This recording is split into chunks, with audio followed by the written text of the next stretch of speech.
Thank you. Thank you very much. Good morning, North Carolina, and thank you for your patience. We appreciate it.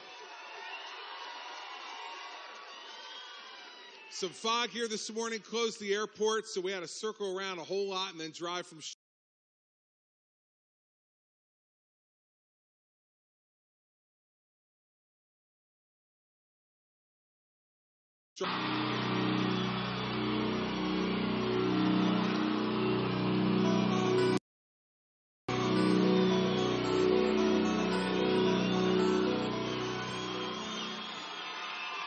All right. Thank you. Hello, everybody. Wow.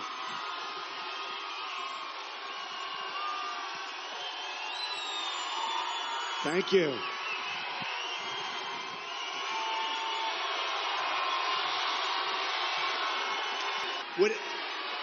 Would anybody like to give up their seat for somebody outside? All right. I thought so. Well, thank you. Thank you so much, everybody. Thank you very much. Thank you. And we're looking forward to being all over the country today. We're going to be here. We're going to be in Tampa. We're going to be in Youngstown, Ohio. And we're going to be working real hard right up until Election Day tomorrow to get the wins for this guy and put him in the White House. So what we thought we'd do today is, since Don and I have known each other for 14 years now, known each other well, been friends for a long time, been opponents for a brief period of time, I thought we'd ask some questions for you all to be able to get to know him a little better, his vision for the country, and what's brought him to this moment in history to help to lead our country. So how's that sound? All right. So, Donald, I know North Carolina is important to you. You have business here. Why don't you tell folks a little bit about that? Well, I do. I love North Carolina, and I have a business. A lot of spirit in North Carolina. But I have a big development actually down the road, not so far away. Lake Norman, you know where Lake Norman. And it's Trump National, and it's been a tremendous success. And I took it over. A company built it, and they lost it and went through a bankruptcy proceeding. And I bought it out of bankruptcy, and I spent quite a bit of money on it. We have a lot of employees, great people from North Carolina. We have employees, and it's a tremendous success. It's a tremendous job. We're very proud of it. And I come here, I won't be coming here as much looking at that. We'll come here looking now at the state to make sure your roads are in good shape and everything else. But it's been a wonderful job. We love it. A lot of people work there too. And that experience, not only here, but what you've done all around the world in terms of building great businesses, I think folks are confident that if you become president, you're going to be able to do that same thing for our country. Tell them how you're going to do it. Thank you. Well, I built, like this is one small example, but all over the world and in this country, and we submitted our papers to federal election because, as a private company, you never know. I mean, people don't know. And a lot of people said, oh, well, maybe he's not as rich as people thought. So we submitted almost 100 pages of documents, very, very powerful documents. And it really spells out the great company. We built an amazing company and very little debt, tremendous cash flow. You actually said you were shocked by the numbers, how big they were. It's a great company. And the reason I say that is because it's important. This is the kind of thinking we need in this country, our country. We have to, look, our infrastructure is a disaster. We have to build it on time, on budget. These projects, they end up costing 10 times more than they was. They build a road and it ends up costing far more than they ever anticipated. Nobody knows what they're doing. And so it's one of those things. One of the things, Chris, that was interesting is fairly recently, 2 years ago, they went out to bid with the old post office in Washington, D.C. It's the single best location in Washington. And everybody wanted it, one of the most sought-after projects in the history of the GSA. Everybody wanted it, and I ended up getting it. And I got it because my financial statement was the best or right there, along with all these other great, in many cases, big public companies, hotel companies, and also because we had the best job, the best concept. We're going to build a tremendous super luxury hotel, one of the best anywhere in the country, and I think maybe the best in the country. But interestingly, I got it in the Obama administration. I mean, if you think about it, the Obama administration, everybody wanted it. All the major hotel companies, Waldorf Astoria, so many different companies wanted it. And what we have now, we started construction. We're over a year under in terms of schedule. We're a year ahead of schedule. We're right on budget, even under budget. And I'd be way under budget, except I upped the marble. We're using marble instead of terrazzo. We're using all of the finest materials, and I think in the end it'll be great. But the point is, it's under schedule. We're way ahead of schedule. We're over a year ahead. It'll open September, and it wasn't supposed to open for many, many months after that. And it would be great if, when we do the infrastructure of our country, we could be under budget and ahead of schedule. That's what we want to see. And I think that relates to one of the big issues that you've brought up in this campaign, which is trade. And how would you bring the same kind of principles you've brought to building great properties, managing a great company, to our relationships with trade with other countries around the world? Right, Chris. One of the biggest problems we have in our country is trade. We're bad traders. We have the worst people representing us. We have political hacks. No, we have political hacks. We have a trade deficit with China this year, $505 billion. Think of it, $505 billion. We have trade deficit with Japan that's shocking. We have, by the way, with Mexico. I have great relationships with Mexico and with Hispanic people. I employ thousands of Hispanics. They're great. But we have, with Mexico, a $58 billion trade deficit. And when I say we're going to build a wall, which we will, by the way, but we're going to build a wall, they love it. They love the wall. We love the wall. We love the wall.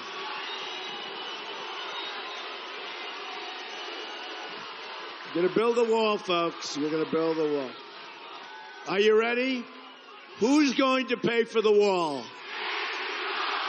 100% correct, okay? And you know, when I get off stage with like Marco, and I get off stage with Kasich, and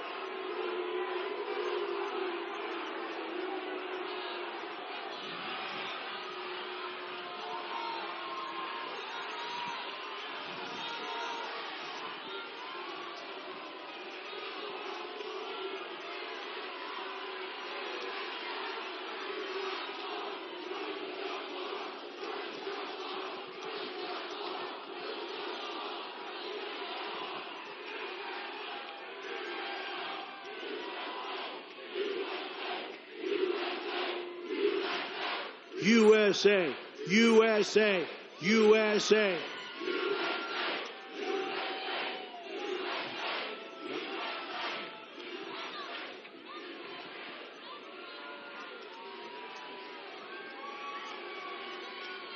All right. Now,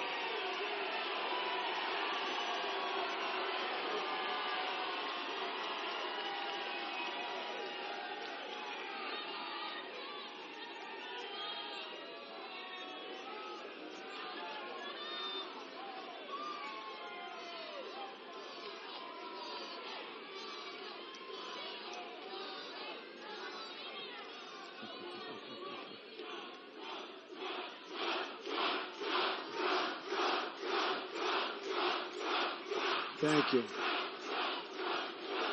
all right.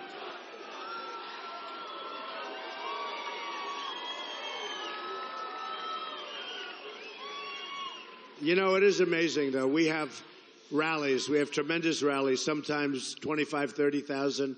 We had one 2 weeks ago in Alabama, 35,000 people, no disruption, no nothing. But the press is now calling this saying, oh, but there's such violence. No violence. No, you know how many people have been hurt at our rallies? I think like basically none, other than I guess maybe somebody got hit once or something. But there's no violence.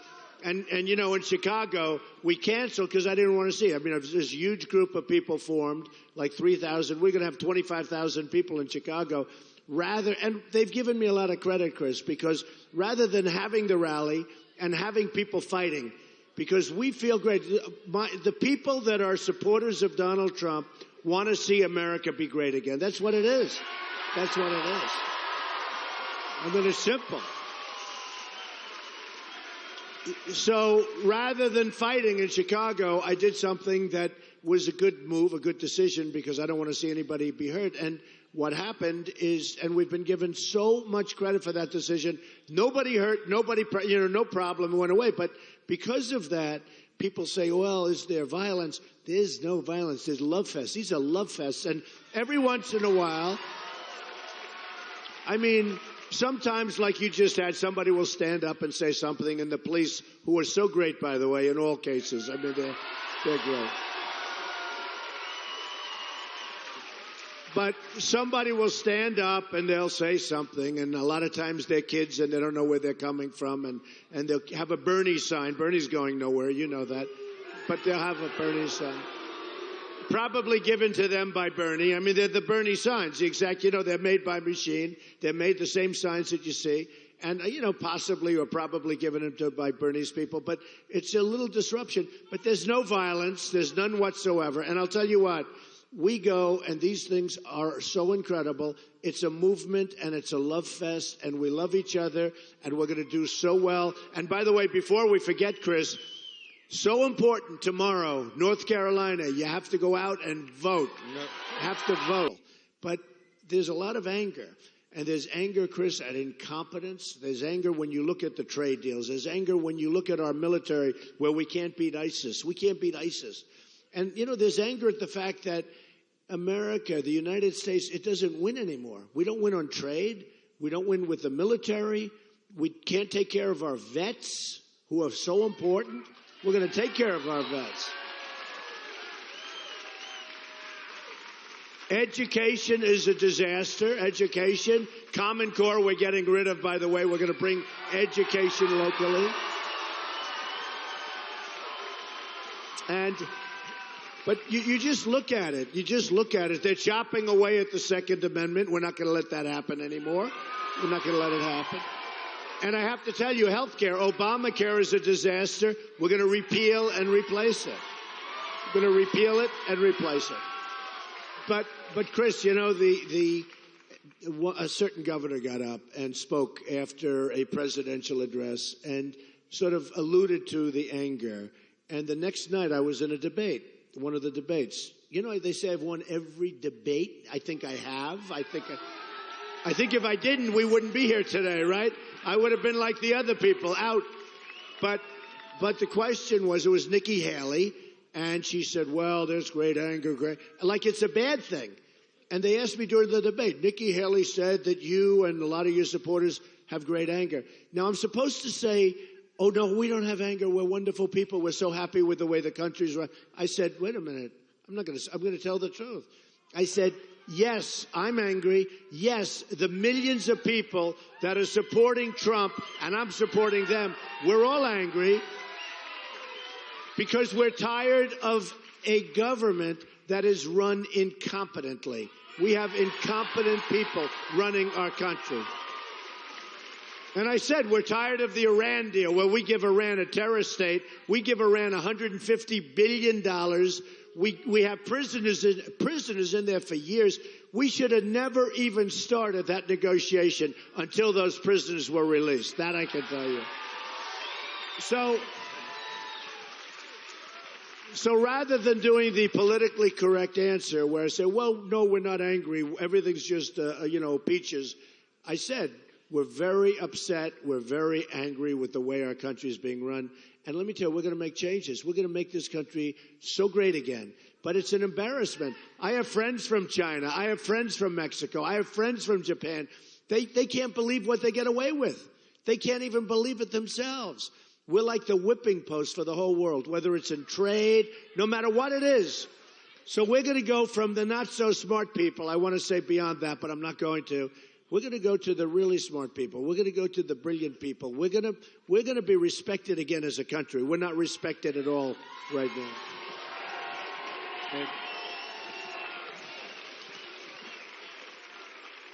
And Donald, you brought up veterans. You know, here North Carolina has one of the largest population of veterans in the entire country, men and women who have served our country so bravely and so loyally. And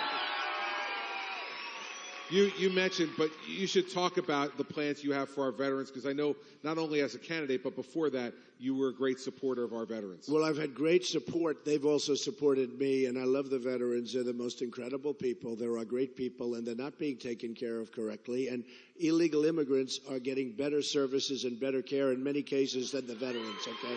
It's not going to happen that way anymore. And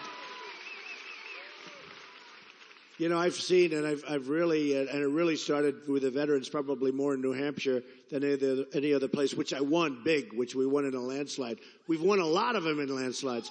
But every time we go to a place, South Carolina is another one, was so fantastic. Nevada, so many of them, they do polls, exit polls.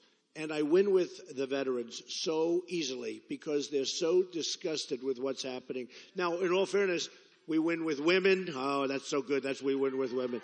We win with men. That's less important. Women are more important. But we win with women. We win with men. We win with the most highly educated. We win with people without the great education. We win at every level. We win with evangelicals, so big league. I mean, the evangelicals, you know, Chris, having Jerry Falwell Jr. and having so many of these people that are the ministers, the pastors supporting us has been incredible. But we win with the evangelicals. And, you know, a guy like Ted Cruz, he comes into a room, he holds up the Bible. He holds up the Bible, and he starts holding it up nice and high. Then he goes back and he lies. I call him Lying Ted Cruz. He's Lying Ted. But he lies. And, you know, I found out a long time ago, the evangelicals do not want liars. They do not like liars. And that's what's happened. And it's hurt him. I mean, now it's hurt him. And that's why with South Carolina, he was supposed to win South Carolina, 67% evangelical population in South Carolina. And I won it in a landslide. And I won the evangelicals. And we've been winning them all over. It's been amazing. The relationship has been, well, I'm a good Christian, I will tell you. I am a good, and I'm a believer. One of the things, and speaking, Chris, of Christian, you know, they're chipping away at the Second Amendment, and that's not going to happen anymore.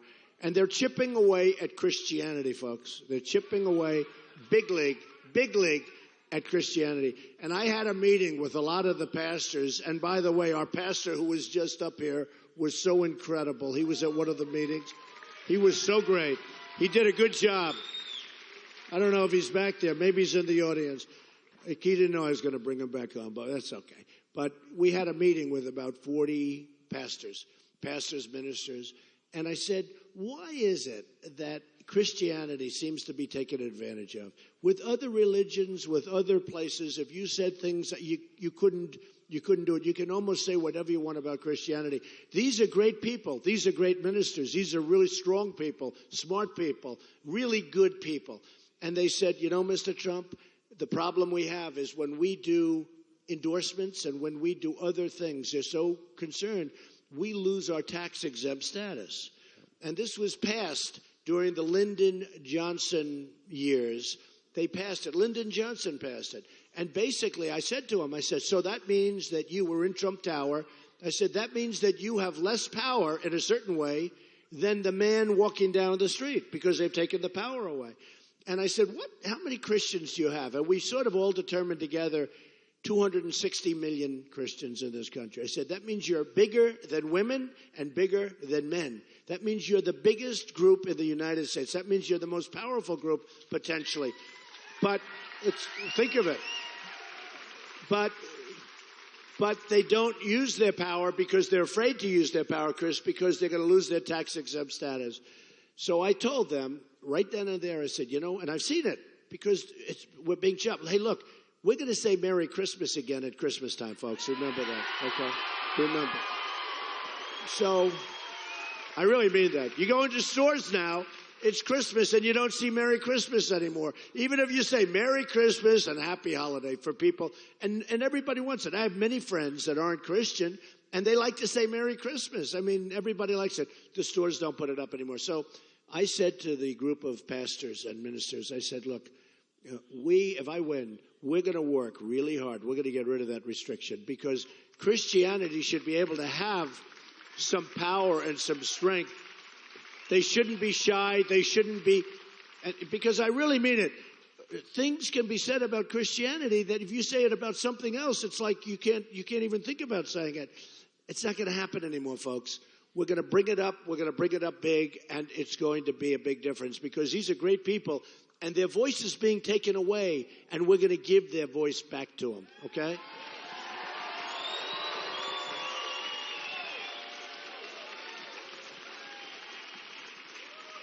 You spent some time last week talking about education, how important education has been in your life, and how important you think it is for every child in this country to have a chance at a great education. And as president, you have some ideas on that as well that you should talk to folks about. Well, I do. And, it's about the American dream. And you really can't, unless you get very lucky or something, but you can't have the American dream without good education. The American dream is the great thing. And a lot of people think the American dream is dead.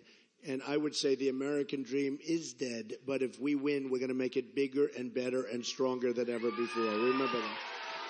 We're going to do that. But if you look at this country, and a big part of education is how bad it is. It's run out of Washington, D.C. So in North Carolina, you want to educate your kids. It comes through Washington. We're not going to have that. That's called Common Core. We're not going to have it. So we're getting rid of Common Core. And we're going to make it local love. We're going to make it great education. But if you look at worldwide, we're in the top, 30 out of 30 countries. We're number 30. So we're last. Out of 30 countries, we're last. But we're first in cost per pupil. We're number one. Not even close. By the way, number two, you have Norway, Sweden, Denmark, China, other countries. But these are the best for education. Now, we're number one in cost by so much that there isn't even a number two. The number two is so far back. So we spend more per pupil than anybody else, and we're down on the bottom. It's a little bit like running for office, okay? I spent the least amount of money, and I'm at the highest level. Isn't that nice? Isn't that nice? I remember in New Hampshire, one of our opponents, I won't mention who, but one of our opponents had spent $48 million in New Hampshire running, and I had spent $2 million. And I was number one, and the other person was at the bottom of the pack. And I said, who do you want to have as your president? That or this, okay? But that's the way we have to do it. So we spend a lot of money for education, and we don't get the bang for the dollar, and we're going to change that around because it's important. I know it's so important to Chris, and you've done a great job in New Jersey with that, but it's so important, so we're going to get it done. Yep. You talked earlier about ISIS.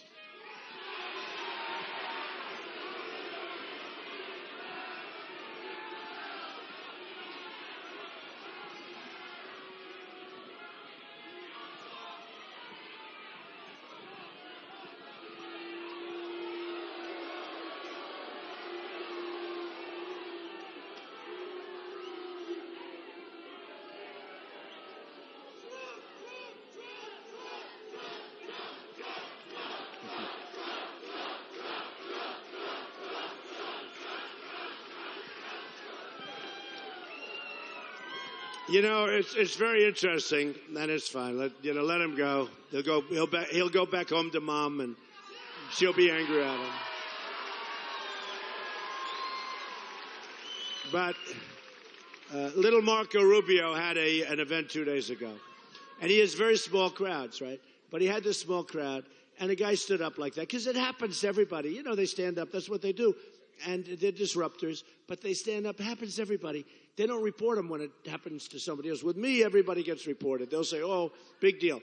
So Marco Rubio had a small event, and a guy stood up, and I'll tell you, it's on tape. They ripped him down. I tell you what, somebody, a security guy, somebody, they took him and they just ripped him down. Nobody reports that. If I ever did that, I'd be on the front page of every paper in the world. I'm telling you, go take a look at it. It's on YouTube or whatever. But this guy stood up and he said a couple of things, and they just ripped him to shreds. It was incredible. Again, I don't do that. I'm a peace-loving person, folks. See? Yep. I'm a peace-loving. We love peace. We all love peace. Okay. So anyway, I just want to say there's a very big double standard here, but that's okay. You talked about our military before, and I know that you have serious plans about how to rebuild our military and make America strong again around the world.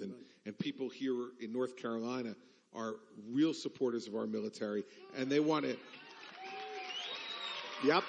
And they want to hear from you about the kind of commander-in-chief you'll be for America's military. Well, first of all, we have to make our military, we have to replenish it because it's suffering from cuts and cutbacks.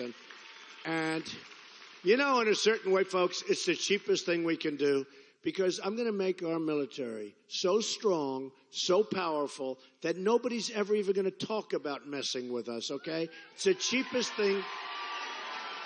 It is the cheapest thing we can do.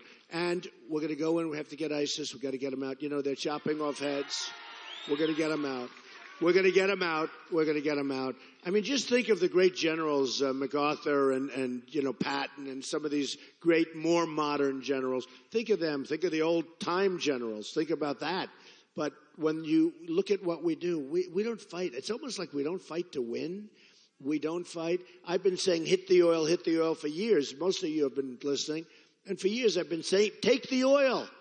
And they don't do it. They don't do it. Take the oil. Now they only started, you know, after Paris, when Paris was such a horror show. And actually the French, think of this one, the French hit the oil before we did. But I've been saying that for a long time. And I said, look, we shouldn't have gone into Iraq, okay? But once we did, we're there. Take the oil. And I said, take the oil. For years I've been saying, take the oil. And I'll say this, and this is hard to believe, and you'll look it up, and maybe it's not even true, but they say the reason they didn't want to hit the oil is they didn't want to pollute the atmosphere, okay? This is a little different. They don't want to change, you know, the footprint, right? Yep. The carbon footprint. And yet he'll fly to Hawaii in a Boeing 747 to play golf. No, he doesn't want to change. He'll have an environmental meeting, but he'll fly to play golf in Hawaii on a Boeing 747 with the very old engines that are spewing stuff, and then he'll come back after a long time. I promise you, I will not be taking very long vacations if I take them at all. There's no time for vacation. We're not going to be big. We're not going to be big on vacations. You know, there's so many things. It's sort of interesting, Chris. The White House is like this incredible place, right? It represents so much. And you're there for a limited period of time. If you're at the White House and you have so much work to do, why do you fly? Why do you leave so much? Why? You know, you think you'd want to work, straighten it out, get it done, fix it up, make it great, and then when you finish, you can be proud. But boy, are we a mess. I've heard you say many times before that as Commander-in-Chief, not only will you build up the military, give them the equipment they need, buy it in a way that doesn't waste taxpayers' money, but also that you're going to have the back of the men and women who are fighting for us. They'll have a plan. You'll support the generals. And I think these folks care a lot about that because it's their sons and daughters who are out there protecting our country. And tell them about how you're going to have the backs of our soldiers. I'll give you an example. So we send equipment over to the Middle East. It gets taken away. We send it over to our so-called allies that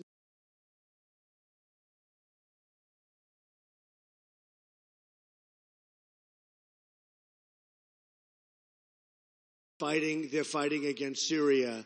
But we don't know, are we supposed to be fighting Syria? Because Syria is fighting ISIS. So we're fighting Syria, and we're fighting ISIS. But Syria is fighting ISIS, and ISIS is fighting Syria. So anyway, so we have people, honestly, they don't have a clue, folks. They don't have a clue. And it's a big mess. It's a big mess. And Hillary started this all. Hillary is a disaster, okay? Hillary's a disaster. She is a disaster. Heavy armor plate gets taken away. Do you know how many that is? Do you know how many ships you have to send? 2,300. And we're driving in the old stuff without any protection. That's why you have so many wounded warriors where they're just decimated, where the bombs go up and the thing just blows apart, and they lose their arms, they lose their legs, and worse. So it's going to be a whole different story. And, I think one of the things that Chris is alluding to, I'm self-funding my campaign, so nobody's going to control me. Nobody. You're going to control me. You're going to control me. But what happens is a lot of the equipment we buy, it's not necessarily the stuff that they want. They want certain things, and they end up getting things. And you read about it. I've been reading about it since I'm a little boy, actually. You read about it, where they're procuring. They're getting equipment because one manufacturer has better political connections to guys like a Rubio or like a Cruz, where they have better connections to Washington. And we order equipment that in many cases they don't want. And the stuff they want, we don't order because that firm, you know what I'm talking about, that firm is not political or is not strong political. So we're going to get the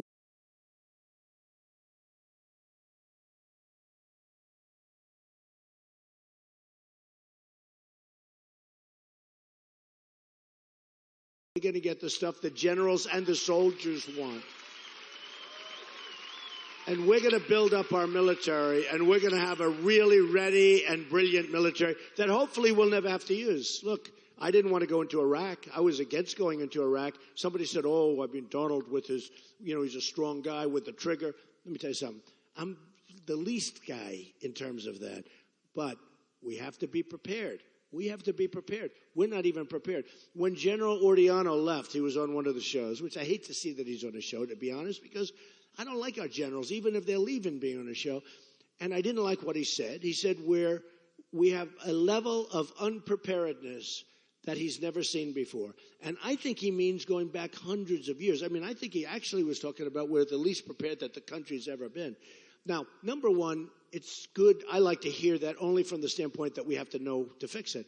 But I hate for the enemies to hear that. When an enemy sitting in other parts of the world is listening to a general who's leaving talking about how unprepared our country is, that doesn't exactly put us in a position that we want to be. So anyway, but we are going to take care of our military. We're going to take care of our vets. We're going to really take care of our vets. And there's so many things we're going to be able to do from. Our vets wait sometimes, Chris, 6-7 days just to see a doctor. Your suicide rate is the highest rate that anybody can even think of. You can't even believe it can be this high. But our vets are being taken care of very poorly. I put it in a plan. We have a whole big policy plan on the vets.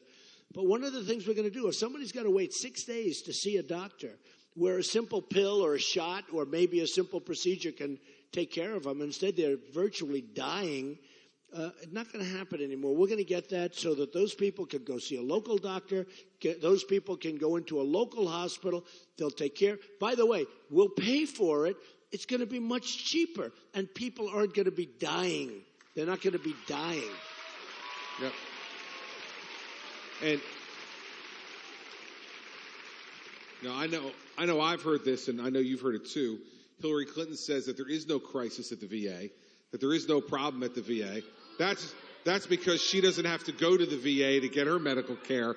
But it's just another example of the differences in this election. And as we move now towards the fall election, I think people would like to get maybe even just a little preview of how a President Trump would be much different than Hillary Clinton.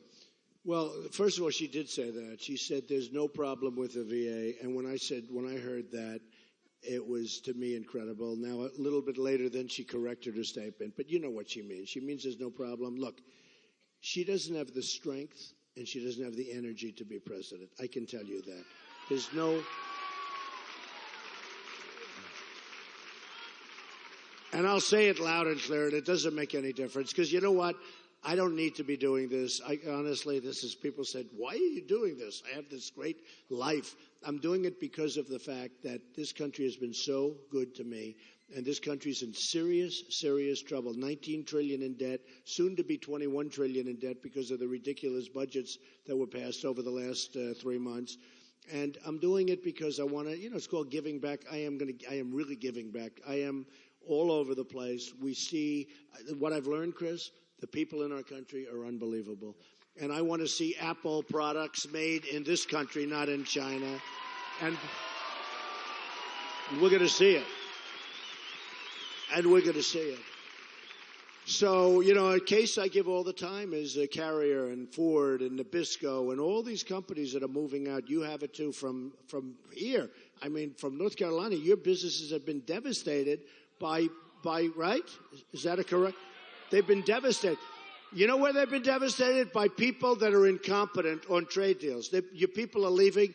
You had these great jobs 10 years ago, 20 years ago. You don't have them anymore because they're in different countries. We're going to bring our jobs back, folks. They're coming back to North Carolina, and we're going to bring our jobs back. We're bringing them back. And believe me, and I'm not just playing games, as sure as you're sitting there, your jobs have been taken away. Now, the other thing, and the reason I think we have this incredible enthusiasm, and by the way, Chris, look at Time Magazine. For weeks, it just covered it. They say it. I'm saying it. Got a lot of reporters back there. It's going to be, affirmed. In the history of our country, nothing like this has ever happened. You go outside, seriously, you have thousands and thousands of people wanting to come into this auditorium. Thousands of people. We go out to speak. We have crowds that are record-setting crowds, like the day before the election. And here we are many months away from the election because our people want to see something great happen. They feel it. They can feel it. But the biggest story in all of politics is, and of all things, Republican. Republican. That used to be like a word people were thinking obsolete. The biggest story in all of politics worldwide is what's happening to the Republican Party in the United States. The United States we have numbers going and voting in the primaries that are millions and millions and millions of people more. Chris knows it better than anybody. You see it. We have people going out to vote by the millions more. Now, the Democrats are down 35% from 4 years ago. The Republicans,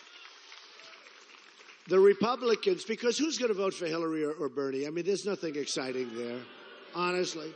You take a look at those two. Who's going to vote for them?